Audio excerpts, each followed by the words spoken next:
Bitcoin is a giant magnet that's hoovering up, or it's a vacuum cleaner that's sucking up capital. When you think about the range of where MicroStrategy bounces, I mean, it's like an ion, traveling through space. It has come down in its multiple, and I think the probability is that it will go back up. When any person who understands finance hears someone say what I just said, they should be afraid. This podcast is entertainment, not financial, tax, or legal advice. Views expressed represent statements of the speaker in their individual capacity, do not represent the views of Unchained, and should not be considered investment advice. Speakers often have personal, family, or business connections to Unchained, which may include direct financial benefits. Please see our disclosure at unchained.com/podcast. Hey everybody, welcome back to the Bitcoin Frontier podcast. This week I have on Tad Smith. Tad, welcome. Joe, thank you very much for having me. Happy Monday. Absolutely. Happy Monday. Glad to have you. Tad, for people that haven't heard you on a podcast before quite yet, what's your professional background? I know you did a lot of things, but overview of what you've done in the past. Today, I have an investment firm called Durable Money. I am also thrilled and pleased to be a partner in One Roundtable Partners and 10T Holdings. Those are growth equity firms that specialize in blockchain-based businesses all around the world. The founder of that is Dan Tapiero, who probably with your audience needs no introduction. And I'm also chairman of the board of the Fine Art Group, which is the London-based art advisory and art lending fund. Prior to this, I've done a range of different things. And I think broadly, you could think of them as I've been CEO, president, or division president of a number of different companies and a whole range of businesses for a long time. I was the chief executive of Sotheby's for 5 years. I was the one who sold it in a going private transaction in 2019. Before that, I was the chief executive of Madison Square Garden. I've been the CEO of Read Business Information, which was the largest B2B trade magazine and business information subsidiary of what was then called Reed Elsevier, is now called Relics. I've been a division president at Cablevision, which was the cable company in New York. I started my career at McKinsey and JP Morgan a million years ago, and literally a million years ago. And I'm a graduate of Northeastern College, one Princeton, and the other Harvard Business School. And also one of my great passions of all has been for over 2 decades, I've been in hiatus for a couple of years, but for over 2 decades, I have been an adjunct professor at NYU Stern, and that's truly been one of the great pleasures of my life. Yeah. I mean, I think you have one of the most professional, prestigious backgrounds in all of Bitcoin. So I've listened to you on a number of podcasts, and I think you've been a great voice in the space. Well, thank you. I appreciate that. That's a high compliment. I appreciate it, Joe. Absolutely. I do want to dive into your experience at teaching at NYU Stern School of Business. Amazing. I couldn't recommend it more highly. I mean, it's the greatest thing in the world, and it's one of those things, the old adage, if you can't do, teach. Well, I have to say, teaching is one of the greatest ways to learn something. I know that sounds counterintuitive. You start out by thinking, you should know it before you teach it. Well, often, it's you go on a research and an interactive journey with a group of really smart students, and I can't remember a single course out of many, many years, literally decades teaching, where I didn't learn something. So it's always a really great thing. So yeah. And by the way, I fell into it, Joe, purely out of chance. I mean, the story is kind of crazy if you want to hear it. Yeah, absolutely. Yeah. So in the late 90s, I was at BMG. I've had 2 tours in the music business. I didn't mention that. One is, of course, Madison Square Garden, which is a big music company as well. But also in the 90s, I was at BMG Music. And I had been posted in London overseeing their worldwide merchandising operation, and had just sold it. And I'll never forget, it was actually Christmas of 1998, plus or minus. And it was one of those cold, bitter days in London. And I was headed back to New York for the last time. I'd been living there for a year and a half, and I'd sold the company. And I was racing to the airport. I'll never forget Heathrow, and it was horrible snow coming down. You can see with my background, I don't like snow much anymore. And I got to the newsstand because I was going to have a long flight home to JFK. And back then, there was no Wi-Fi, and there's certainly, that was well before mobile phones. So you could have a laptop, I guess, but even that would burn out of juice. So I used to grab The Economist, and I did. So I grabbed The Economist, jumped on the plane, and read the whole Economist because of the long flight. When the winter winds slow things down. I know I'm taking too long, but the point is, and at the back, there was this classified ad that NYU Stern was looking for an entrepreneurial finance professor. And I ripped the piece of paper out, and I said, well, now that I've just sold the company at BMG, I'm looking for something to do. So maybe I'll, try my hand at teaching. I've always loved doing it. Shoved it in my coat pocket, didn't think anything about it. Well, New York was freezing cold that winter. And I remember about 6 weeks later, I'm wearing the same coat I wore on the plane. And I put my hand in the pocket, and there's this little crinkly piece of paper. I pull it out, and that was a classified ad. Crazy. I weirdly sent in a resume applying and didn't think anything of it. 4 or 5 weeks later, I got this call from a Sam Craig at NYU Stern saying, hey, this is Sam Craig. I'm in the marketing department. We've put together a program called Entertainment, Media, and Technology. We need someone to teach finance and entertainment, media, technology. This is not entrepreneurial finance, but if you're interested, why don't you come on in and talk to me? So I went in, talked to them, and said, finance is dull. I don't really want to teach finance. And Sam Craig, this wonderful guy, and was chairman of the department for decades when I worked there.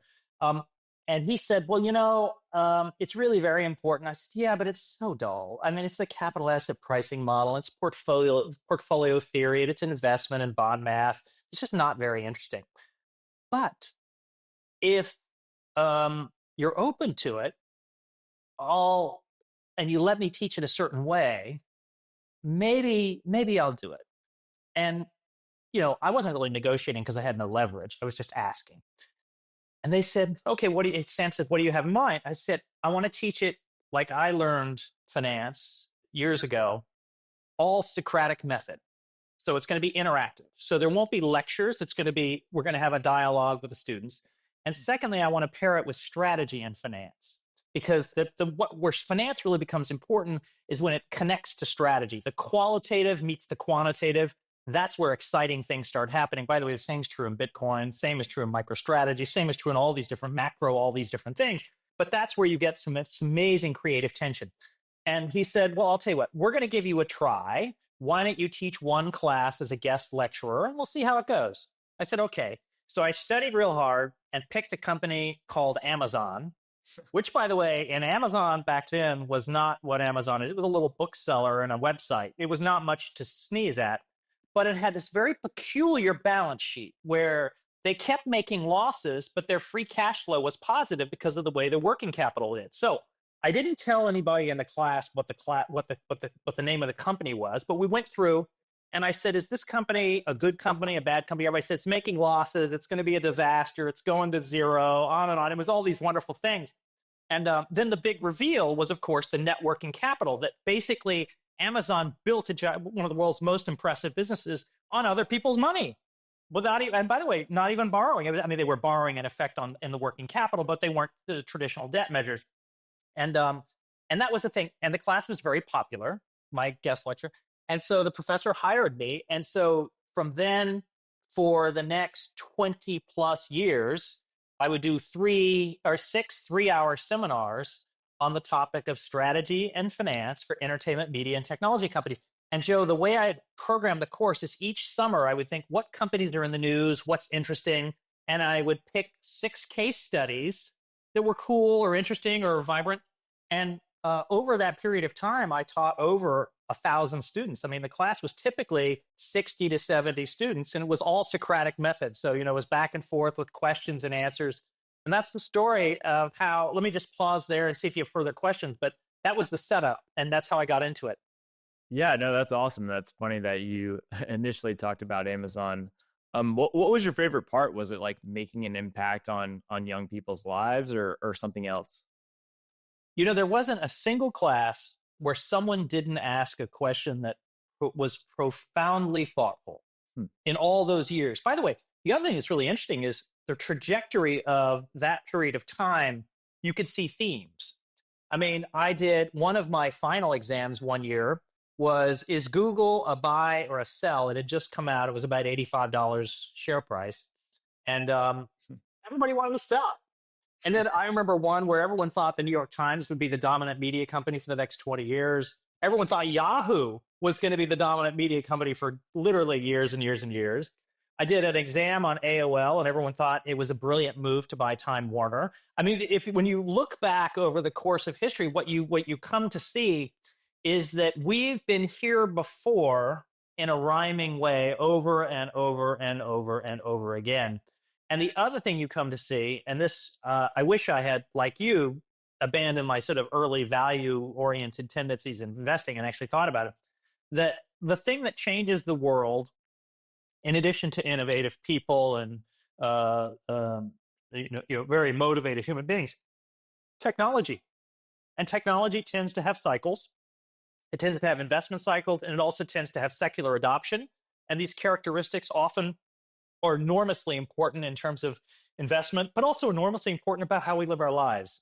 And when you teach strategy and finance for a business that has evolved as much as entertainment, media, and technology have over, literally 25 years. I've been on hiatus, as I said, for 2.5 years, but I'm going to teach a class hopefully soon on art tech, but we can come to that. What you see is, oh my gosh, giant patterns. This is not a new thing. Bitcoin is radically different and new, but it rhymes with so many historical precedents. MicroStrategy rhymes with things. All these different things that we're seeing, they have an analogs. Yeah, that's super fascinating. If you were teaching today and you were going to do a case study on a company today or an asset, would you do one on MicroStrategy and Bitcoin? Oh, 100%. How would you go about it? Oh my gosh, it would be the perfect class. Perfect class. I would start from way back. From the initial IPO, the stock price soared, and the question is, what was the promise of MicroStrategy 30 years ago that caused the stock price to soar into the outer atmosphere? And then it plunged disastrously. It had some trouble with the SEC decades ago, and then it had 30 years of kind of doing nothing. I mean, it literally was sort of a dead cat bounce for 30 years. And then there was something, of course, the famous announcement in August of 2020, where I think it was August, when Michael Saylor comes out and announces he's going to buy Bitcoin, and the stock went into turmoil, and he had to buy some of the shares back from certain groups of shareholders, and other shareholders started piling into the stock. And from that period to today, in fact, if you look at the trajectory of MicroStrategy was a zombie company for decades. Zombie company. And he revitalized it, not in a strategic way, almost in a sort of act of desperation. Was he going to sell it? Was he going to fold his tent? He'd been a CEO for 30 years. And then he basically created a whole new category of innovation. And today it is either, someone I know I have tremendous respect for, a very, very successful businessman, says he's got a 15% chance of being the wealthiest guy in the world, which is such an interesting way to think about it, right? Which is he's uncertain about the 85% probability, but the 15% probability means he could be the most successful CEO in the world. So when you look at that, you say, okay, it's an 85% chance this isn't all going to work out. And there's a 15% chance it's going to be one of the great home runs of all time. And how you wrestle with that in class, can you imagine? I mean, First of all, how you think about just the multiple of net asset value in class. Can you imagine how interesting that is as a concept? Is that a relevant thing? And people all over Twitter, they go crazy about, it should be PE. It isn't PE. MNAV should be analogous to PE. All of these would be an amazing finance class. Amazing. Absolutely. What do you think that, Stern students today, if they were reading this case study and discussing it, what do you think a majority of them would think? Well, I'm not going to talk about Stern students, but I'll just say generic MBAs, if I may. Because I'm just giving you my personal opinion. I don't speak for Stern.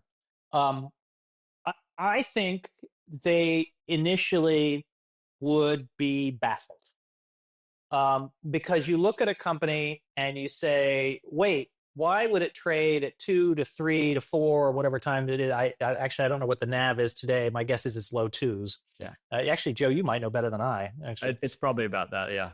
yeah, I'm going to go with 2.2 because I'm guessing. Why isn't it just like an ETF? And if it's floating around above its net asset value, there is implied value creation coming from something, but I don't understand what it is. I don't understand what it is. And also, why would anyone buy something so volatile? I mean, what is the, and first of all, and then the CEO, executive chairman, sorry, says things that are totally crazy, like volatility, or volatility is vitality. I mean, what does it even mean? It's almost like volatility is vitality is a 3-word oxymoron. I literally don't even know what it means. So you can imagine a very clever group of MBAs would attack this with a deep sense of skepticism, and honestly, without going down a really serious learning path, which of course that's what the class would be about. It'd be a 3-hour seminar. And at the end, I don't think I would persuade them. What I think I would do is potentially open their mind to the possibility that they could be wrong. But I don't think I'd persuade them. And then, of course, the last thing at the last minute in the class would be, okay, how many of you are buyers or sellers of MicroStrategy? I don't know what it is. Earlier this morning, it was trading at like $314 or something. At $314, and I bet the vast majority of the students, very smart MBA students, would say, I'm a seller or I'm selling short. Yeah. Yeah. I mean, I guess a lot of them would probably, get tripped up on a number of things. One would definitely be, I would say, like the volatility. What would you say to a student that says like, hey, volatility is risk. I'm scared of risk. This is an extremely volatile company. Is volatility risk? Are they slightly different things? How do you think about that? Well, the words are different. And one of the great things about our language, Joe, is our language has so many words that are kind of right next to each other, all sort of jammed in adjacently, and they have just a teeniest little bit of nuance. So I'll tell you what, let's do risk first. Risk means you have the chance of gain or loss, but typically we're, as a species, biased more toward avoiding loss than we are toward incurring gain. So we view risk as everything else being equal, negative. Now, in finance, what you would want to think about is, well, really what you should avoid is uncompensated risk. And that's key, meaning the whole point of risk is that you should be compensated for it. And when you begin to go down that path, you very quickly realize, well, wait, if I don't risk anything, what is the probability I'm going to get compensated? Well, it's pretty low. In fact, it's kind of ridiculously low. So you have to take some risk in order to get compensation. Or, by the way, you have to contribute something else, your labor, your energy, something. But let's just say you've got an asset. If you're not prepared to risk something, you're not going to get compensated. So very quickly you see, okay, if option one is have no compensation for no return to my asset, option two is I incur some risk. I think option two is but I get compensated for it. Option two is looking better. Okay, so if you reach that point, you should pause and say, okay, well, what determines the amount of risk? Now, there are lots of risks in the world, many, many, many risks. And one of the ways to think about it is, how much risk on the downside am I willing to live with? Example, if I only have $100, or in the case of MicroStrategy, I only have $314, and I need to pay the rent next month. And my rent is $314, I don't have any tolerance for downside risk, literally zero. And even if there's a 50% chance that it could go to $628 next month, and I'd be 100% up, I still have to pay my rent. There's a 50% chance if I don't pay my rent, I'm getting tossed out. So your appetite, your risk tolerance is critical, and that's a key portion of volatility. So, however, in the instance where, number one, you're not constrained by debt, or you're not constrained by a need for cash or fiat currency in the near term, And number two, you have an appetite for a lot of upside.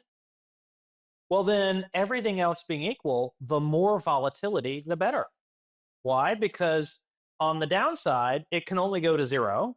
I mean, I'm going to leave, let's leave out shorting the stock and options and all that stuff. Let's just say going long. On the downside, it can go to zero. And that asset has essentially a bounded downside, but an unbounded upside.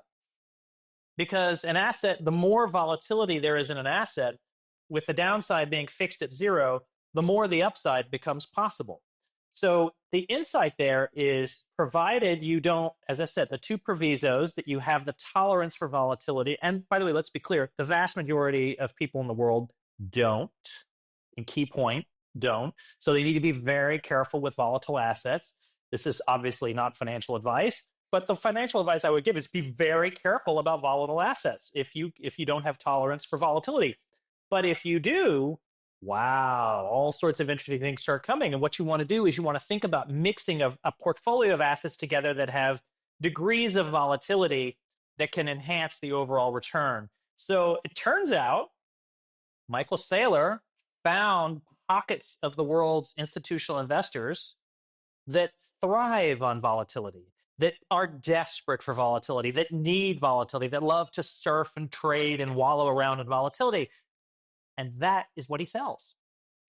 Yeah, it's one of the most like fascinating case studies probably in modern finance, I would say, generally speaking. I'm curious to hear your perspective on this. Why do you think the volatility in Bitcoin actually exists? Because in my mind, and maybe in other people's minds, like Bitcoin is a relatively uncertain asset in the sense that its supply schedule is fixed, immutable, and perfectly predictable. It's censorship resistant money. No one can say you don't have it anymore if you have the private keys. So like 20 years from now, Bitcoin is probably going to be what we think it is in terms of its supply, and just using it to transact Bitcoins over the internet. Why is it so volatile? Well, because nobody can tell you what it's worth today, and nobody can tell you what it's worth tomorrow. And by the way, the more people that can't tell you what it's worth, the more volatility there's going to be as the market price moves around to try to get to the weighted average probability of all the views on what it's worth. And then when you layer on top of that the asset, that the many environmental factors which are causing you to think it might be worth more and me to think it might be worth less, bond yields, tariff threats, I don't know, the federal government allegedly selling Bitcoin, all the sort of stuff churning around on Twitter. And you have on top of that a communication platform, which is X or something like that in the modern world. And you've got rumors and innuendos and misunderstandings. You pile all that into one big cauldron, and that cauldron is going to boil pretty hot. And what that means is it's very difficult to get agreed upon price transparency on Bitcoin as an asset. Yeah. Which means massive volatility. Yeah. And to me, it also seems interesting because you have people like Michael Saylor going on stage in Nashville saying, Bitcoin could be going to $13 million per coin and by 2045. Then you have other people saying it's worth zero. So it's like there's a massive divergence in the potential outcomes of what people think it one day might be worth. Right. So imagine you and I were buying, we're trying to agree on the value of Clorox. Clorox is a really interesting company. The pure Clorox. The demand for Clorox is pretty steady year over year. It grows with demography. People use Clorox, even though they're probably a little bit more careful, might trade down when inflation, but it's a pretty steady product, has a high gross margin, high cash flow. Clorox is a really steady stock. You would not expect a lot of volatility in that because honestly, we can agree. There's not a lot of price discovery. With Bitcoin, it's precisely the opposite. And with MicroStrategy, it's Bitcoin on steroids. There's massive debate about that one. And so that's the volatility, and that's the cause for the volatility. Yep. You brought up MicroStrategy and MNAV and, PE ratios of MicroStrategy, like post FASB accounting rules change. How do you think about valuing MicroStrategy? Does it deserve a premium over its net asset value? Does it, how do you even, start with trying to value it? Let's put it like this. It's difficult. Yeah. So let me start with that. So MicroStrategy, in some ways, in my mind, is difficult to value in a traditional finance metric. And by the way, secure your retirement with a Bitcoin IRA from Unchained. Right now, get started with no setup fees and enjoy your first year free. You can open a Roth and traditional Bitcoin IRA and even upgrade old forgotten 401ks and IRAs into tax advantage Bitcoin where you control the keys. Get started today at unchained.com/frontier. There's no better way to hold tax advantage Bitcoin for decades. That's unchained.com/frontier. And now back to the show. When any person who understands finance hears someone say what I just said, they should be afraid. Okay, because immediately we think about this time is different and all the other stuff that gets people on crazes. But let me tell you how I think about it. Yeah. The first question I have is, do I believe Bitcoin is going to zero? Yes or no? I think the probability of that is pretty low. Would I bet my entire life that it isn't going to zero? No. But would I bet a substantial amount of my assets that it's not going to zero? Yes. Okay, then I say, second question, if it's not going to zero, what is it? Where are there opportunities to play? Well, one opportunity, obviously, is in buying Bitcoin, putting it in cold storage. And by the way, that's a really good opportunity in my mind for a whole range of possible outcomes in the future. And so that's one way to think about it. Another opportunity that many institutions prefer or traditional finance people prefer is you can buy it from Larry Fink at IBIT or honestly Van Eck or any of the other amazing providers of the ETFs. And then there's another way to think about it, which is, okay, well, suppose I don't believe it's going to zero, and I actually want a more exciting return. Now, if you want that, you've got to look pretty hard. Now, you can do options on various forms of those things. But if you want more volatility and more return, you want to start looking around for what the possibilities might be. And then you can zero in on MicroStrategy and say, okay, wow, this is a really exciting thing. And crucially, it's had 4 years, including a really ugly bear market, to show what it will do.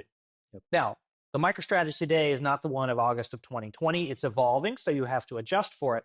So then I say, well, okay, remember, we're still qualitative. I haven't given you any math. Qualitatively, I'm prepared to buy into the thesis that there's a 15% chance Michael Saylor will be the wealthiest guy in the world. And that's worth some portion of my assets to go along with that ride to see. By the way, I think there's a very interesting thing about Palantir. I mean, it's off in the markets. I know it's very expensive from a traditional metrics point of view. I like that one. I have some of that. I also have some Tesla. I know it's had a rough month in the last 4 to 5 weeks. I like that one too. So I am prepared to put some portion of my assets behind things which are either, by traditional standards, wildly overvalued or have a mimetic or qualitative narrative that might supersede the traditional view on the metrics. That's risky. It's challenging. I don't recommend people do it. It's not financial advice, but I'm just telling you.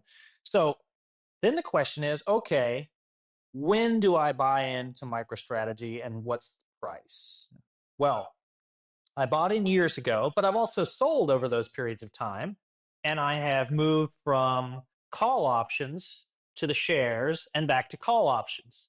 And generally speaking, I will say this. I think as the MNAV gets down to 2 and under, I begin to get more and more enthusiastic about it. Now, I realize the MNAV could go to 1 and I could lose half whatever it is I invested. Or if I'm playing call options, it could be more. I also realize it can go well under 1. I think it was for periods of time during the bear market under 1. So I do pay attention to that. And I also pay attention to their leverage level, which at the moment, I think, someone can correct me, but I think the last I saw was it's about 16%, 1.6. So I'm paying, as the leverage level climbs higher, I get more and more careful. So interestingly, I made a trade this morning. This morning, we were having a tough day in the markets, as undoubtedly we probably still are. I could take a peek. Yeah, we still are having a tough day in the markets. Bitcoin was having a nice flush, the Sunday night flush, clearing out a lot of lettuce hands. And I changed this morning from shares in MicroStrategy to call options for a piece of my asset, call options through January of 2026, because to me, it looked like when you think about the range of where MicroStrategy bounces, I mean, it's like an ion, traveling through space. It has come down in its multiple, and I think the probability is that it will go back up. The pressure on the NAV will be higher. Everything else equal will be more. So that is a speculative answer to a very precise question. But I couldn't sit down and do cash flows on it. Sure, I mean, you can go all over Twitter and you can get what the estimated earnings on FASB and all this other stuff are. But here's the thing, and this is the power. First, MicroStrategy is, because there is so little agreement on what the thing should be worth. This is key. It doesn't mean some of the people who are on Twitter saying it's worth this or that are wrong. That's not the issue. The issue is the weighted average view on what it's worth lacks price discovery, meaning there's a disagreement. As long as there continues to be wide disagreement on what it's worth, it will be highly volatile as a stock. Yep. Which means you can't value it on traditional measures much. Now, one thing we can say is as it gets lower than the value of its underlying net assets, the agreement about it being undervalued becomes more pronounced, meaning more and more people agree, well, it's 0.5 NAV, it's a screaming buy. As it goes north of 1, north of 1.5, north of 2, north of 2.5, up to 3, up to 3.5, again, at 4, 5, and 6 MNAV, you can see there's going to be increasing concern that the risk is on the upside, and meaning the risk is on the downside and yourself. So that's the way I think about the valuing of MicroStrategy. But remember, the premise of this is I've taken Bitcoin going to zero off the table, so I'm already a player. Now, then there's one other risk which I want to talk about, which is MicroStrategy's got a lot going on. They've got 8 at-the-market issuances. There is a lot of they're adding. They just got it in the queues. They've got their accounting about to change, and we're not exactly sure how that's going to work out. There's a little bit of noise around what the tax impact of it would be, all these different things. There's a little bit of noise around convertibles. We've got the preferred shares coming out. All of these things add to a lack of agreement about what the value of it should be, and therefore there's even more debate over price discovery.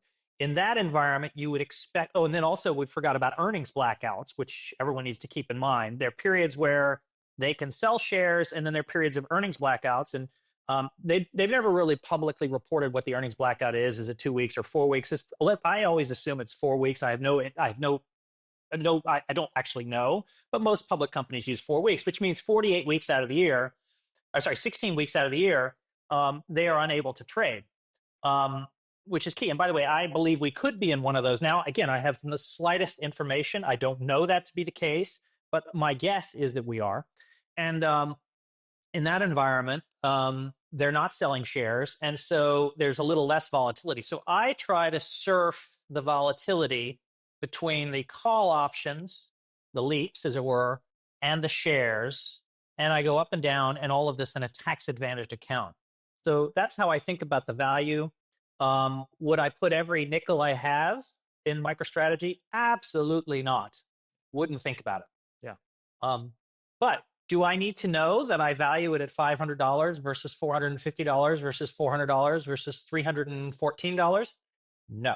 What I can say is that the weight of probability, in my view, is that at $314, it's more likely to go up in the next year than it is to go significantly down, everything else being equal. And so I then moved from shares to call options. But that's how I think about it. Yeah, I mean, I think that's a very fair perspective. What do you think about the potential US Bitcoin strategic reserve that could come relatively soon? Um,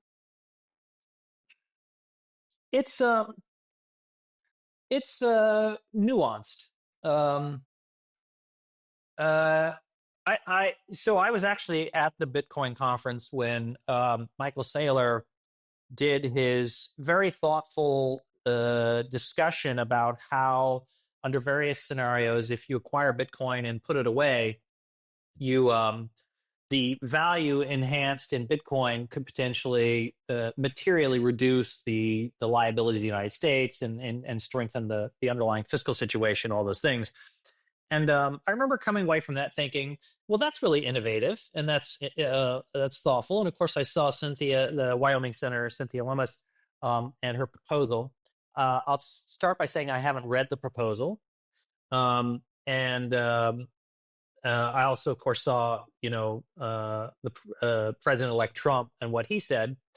Um, I would say this. I would need to think long and hard about what we're trying to accomplish with the strategic Bitcoin reserve from the perspective of the public good.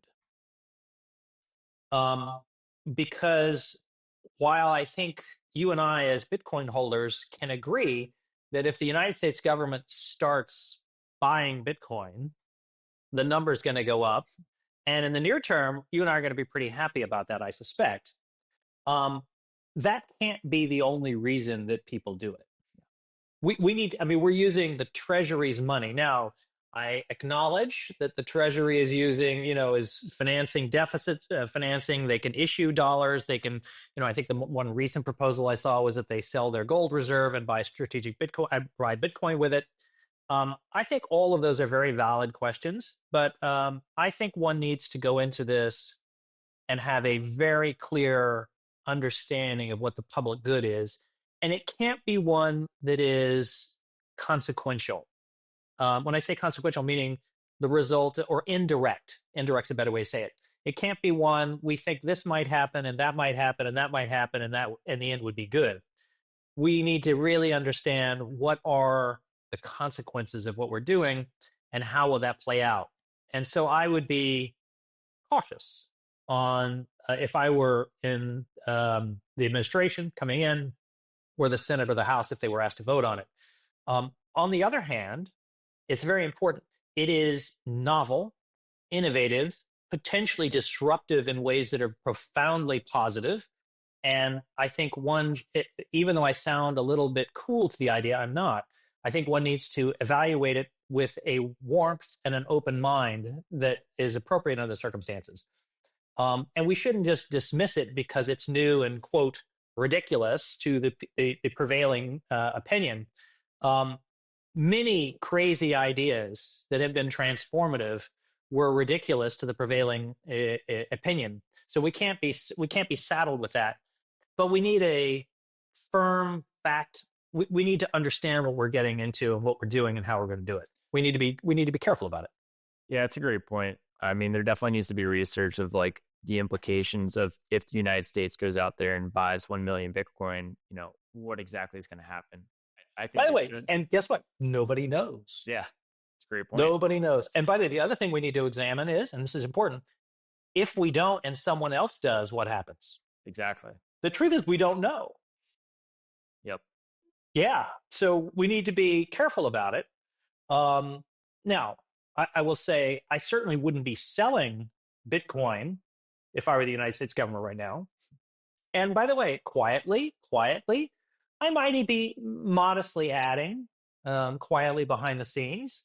Why? This is an interesting question. Even though I just said the big noisy strategic Bitcoin reserve, that's a big noisy sort of thing that is going to attract a lot of attention and be the real focus, and there'll be massive debate and crypto Twitter will lose its mind, all that good stuff. But I might be quietly accumulating behind the scenes if I could, I don't know how I would do this exactly because everything is under the microscope of the US government, but I certainly wouldn't be a seller. Why? Because I think it's important to stay positioned while we reflect on what the consequences of the thing that you and I just talked about are. We just don't know. Yeah. I think I saw a clip of someone talking about they brought up the potential strategic Bitcoin reserve with people at the Federal Reserve. And the quote was like, they were cussing. They thought this was the stupidest idea they've ever heard. What are your thoughts on that reaction? Well, first of all, I don't know it's true. Yeah, fair. Right. And I actually saw the tweet. It was sufficiently colorful that I was a little dubious. So I don't know. And moreover, I'm not even sure the Fed would be the acquirer. I think it would be probably more like the US Treasury. Mm-hmm. So it's not even necessarily a relevant point. But what I would say is the same attitude, which, and I don't know whether that tweet is true, but if that tweet is true, the same attitude of dismissal without a sort of serious inquiry is as troubling as the sort of hope triumphing over evidence or hope triumphing over compelling arguments of we should do this because number will go up. They're, to me, in the same bucket of unanalytical, unempirical, uncompelling levels of thinking. Mm-hmm. Yeah, that's fair. Related to it all, I think, is like the national debt. Like that's how Senator Lummis has pitched it. That's how you mentioned like Saylor's kind of pitched it as well. I know you're not an economist. You weren't an economics professor. Nope. But I do kind of want to hear if you have an opinion on this at all. Like the MMT, team might be like, deficits don't matter. We can spend as much money as we want as long as inflation doesn't get out of control. And if it does, we can tax it back down. Austrians might be like, deficits are crazy. Like you shouldn't be over leveraged to the hills. Like you need to be very conservative. Does the national debt matter in your opinion? Well, you actually answered your question in asking it. As long as inflation doesn't emerge. And then you went on to add, and we can tax it back down if we need to. How's that working out for us? Yeah. I mean, we've just had an experiment. And literally the last 3 years have been a very interesting experiment. Yeah. We have been running massive deficits, enormous, even post-COVID, massive deficits. And they have created inflation. Or we can argue whether the pandemic also created inflation. I don't want to get down that rabbit hole. And I mean, let's put it this. Let's just say there are very few economists that would argue that our deficit spending has had no effect on inflation. We can pretty much all agree on that, or at least most of them. So it has had a significant impact on inflation. And guess what? The United States didn't like it. And we asked the current administration to go away. So it had a real impact. Now, interestingly, inflation has come back down. We could debate whether it's going to get all the way down to the 2% target or not. I'll leave that for the economists to think about. But what I would say is I haven't heard a whole lot of conversation about taxing the inflation away.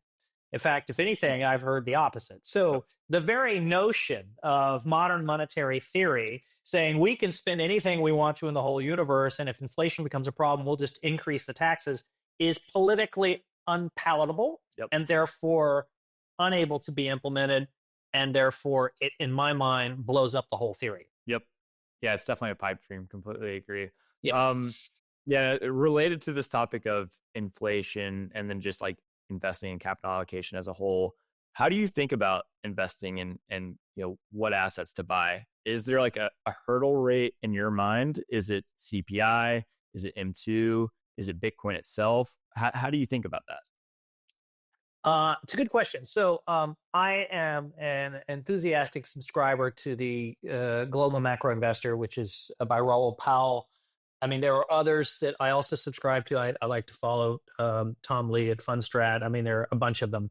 I think James Check's very good. There are lots of folks that I try to consume a whole lot of information, not to mention the sort of mainstream research banks.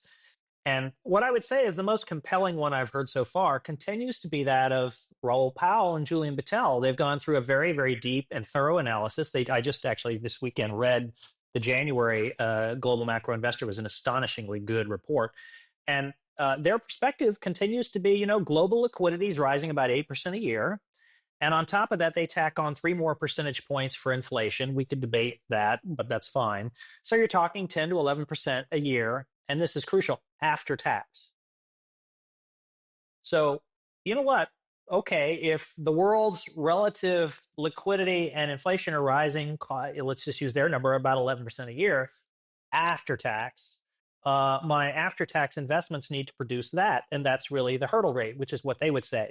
Now, so generally speaking, I agree with them, but they're easy to agree with because they've done an immense amount of research and they've really thought through, and they're way ahead of me and many, many other people, and I read a ton of them. So I think that's outstanding.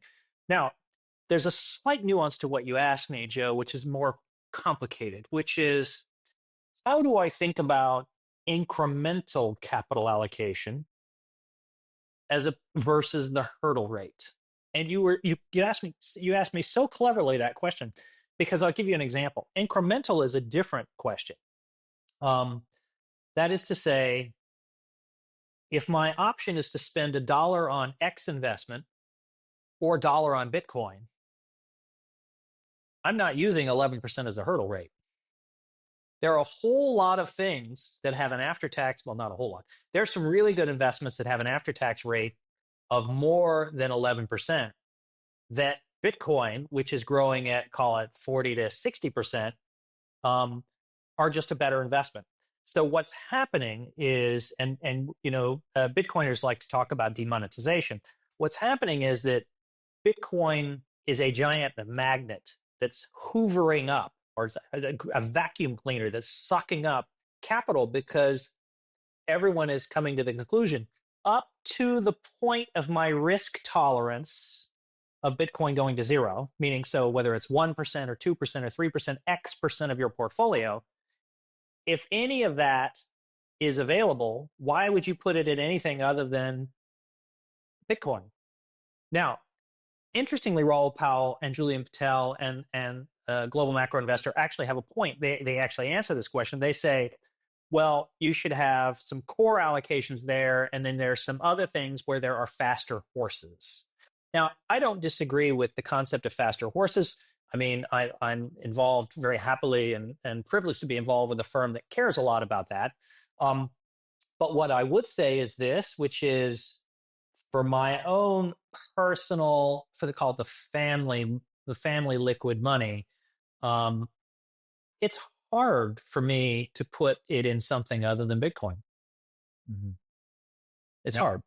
Meaning there are a whole lot of private venture or other kinds of investments that I've turned down because I just can't say. And interestingly, I'm not alone, because that's exactly the way Michael Saylor has talked about it.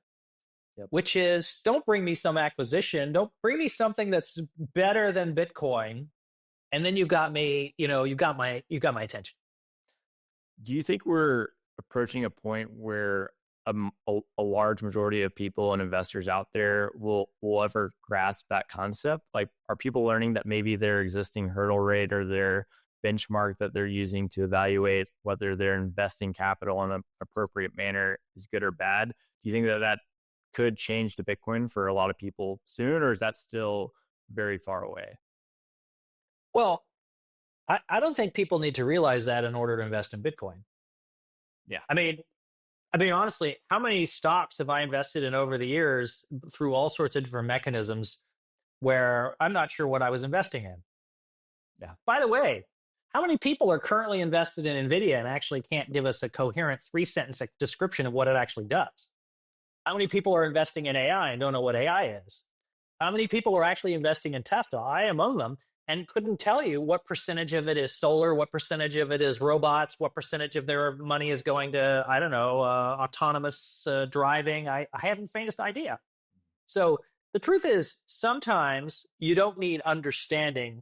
What you need is action. That's fair. It is number go up technology, I guess. Yeah, it is. But by the way, it's not new that way. I mean, how many people piled into NVIDIA after it had that famous quarter? And I think it was May of 2023, an explosive quarter. How many people piled into Tesla when it was a rocket? Yep. All of these things, number go up does have an effect on our species. You can say that is not, and of course this isn't financial advice, you could say that that's not a good way to invest. But what's really interesting to me is here, let me step back. For all of those looking at the S&P 500, right, saying, that's what I want to invest, the S&P 500. How many of them actually know the exact percentage that are made up by the Magnificent Seven as of right now? How many of them knew what it was a year ago or 2 years ago or 3 years ago? How many of them knew that the returns in 2024, absent the Magnificent Seven, were either flat or down? I can't remember which, but it wasn't much. So, yeah, it's a great point. 2 more questions and we can close it out. What's something that you believe that a lot of Bitcoiners would disagree with? Well, I think I just said it. I think we ought to take an empirically driven, cautious approach to the strategic Bitcoin reserve. I'm expecting my Twitter thread, my X, to blow up as a result of that. Yeah. But by the way, it's not because I think it is a bad idea. It's because I think it's so profoundly powerful an idea. We should not rush into it. We should think about it. We should reflect on it and be careful. Yeah, that's fair. But he also made a great point. If another foreign country buys 1 million Bitcoin before the United States, then what happens then? Well, there are times in life where our hands are tied, but and some would argue, and potentially correctly, by the way, that other countries are already buying. It's just we haven't either. Well, of course, I mean, larger countries. We obviously know El Salvador, where you just were playing golf, but they're buying. But other countries have already crossed this Rubicon and were late. And I think that kind of argument warrants speed and thoughtful speed, but it doesn't warrant a mad rush that's not thought through. Yeah. So I think that's one. What else? Other things that Bitcoiners would disagree with? I think it's, I don't know. It probably depends on the Bitcoiner. Yeah, it's a great point. Last one. What's the biggest risk to Bitcoin?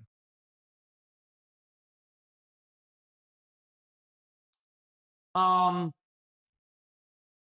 let's put it like this. Bitcoin is not without risks. The first one, I would say a coordinated ban that made it impossible to translate Bitcoin into fiat currency would be a powerful negative for Bitcoin. Now, when you put this on Twitter, everybody's going to say, oh, Bitcoin survived China, Bitcoin survived this, Bitcoin survived that, all these different things. And they would be right. But it's not exactly what I'm talking about. What I'm talking about is a decision among all OECD nations not to allow anyone to transfer Bitcoin into the fiat system. That's a devastating blow. Now, there are lots of reasons why I've taken the position. I think that is extremely unlikely. And by the way, it is in some ways, I mean, of course, the Executive Order 6102 for gold here. So that's one. Number two, I think it would be deeply problematic if the underlying Bitcoin network suffered a catastrophic failure of some sort or potentially was breached. And there's some noise about the quantum computing and all this other stuff, and that's interesting. But I don't obviously forget whatever I say. My actions are. I'm not terribly concerned about that, at least right now. So that's one. That's two, and three. Here's one other thing. Bitcoiners have a very strong point of view that Bitcoin is perfect money.